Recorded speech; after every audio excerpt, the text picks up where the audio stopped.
ఏదైతేనేమి బయటకు వచ్చారు.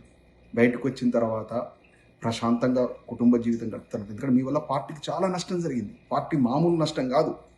మేము ఏదైనా కామెంట్ చేద్దామన్నా కూడా, మేము ఏదైనా కాంగ్రెస్ వాళ్ళతో మనం డిబేట్ చేద్దామన్నా కూడా వాళ్ళు ఆ డిబేట్ను బైపాస్ చేయడం కోసం మీ అంశాలు తీసుకొచ్చేవారు. లిక్కర్ క్వీన్ అను అదోను ఇదోను అంటుంటే మాకు ఇట గుణపాలు దిగినట్టు అయ్యేది. ఎందుకంటే కేసీఆర్ గారి కూతురును ఇలా మాట్లాడుతున్నారని. అందులో ఆ కేసులో వాస్తవంతో అవాస్తవంతో మాకు సంబంధం లేదు. అది కోర్టు పరిధిలో ఉంది, అది విచారణ జరుగుతూ ఉంది.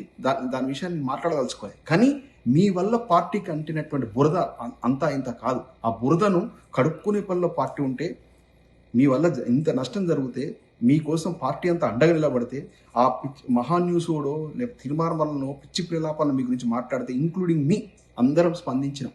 సామాజిక మాధ్యమాల ద్వారా స్పందించి కవిత గారిని తెలంగాణ ఆడబిడ్డ ఆమెను అట్లా మాట్లాడతారని వాళ్ళ దూల తీర్చినాం.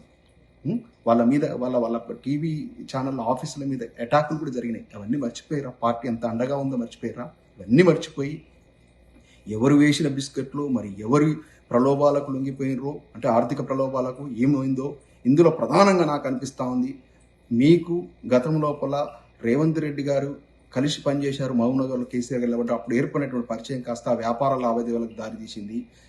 ఇందులో రేవంత్ రెడ్డి గారు బావమరిది మీడియేటర్గా ఉన్నారు. ఈ ఈ ఈ యొక్క వ్యాపార సంబంధాలు ఇప్పుడు ఈ యొక్క కేసీఆర్ గారి కుటుంబం మీద మిమ్మల్ని గురిపెట్టడానికి ఉపయోగపడుతున్నాయని అనిపిస్తూ ఉంది.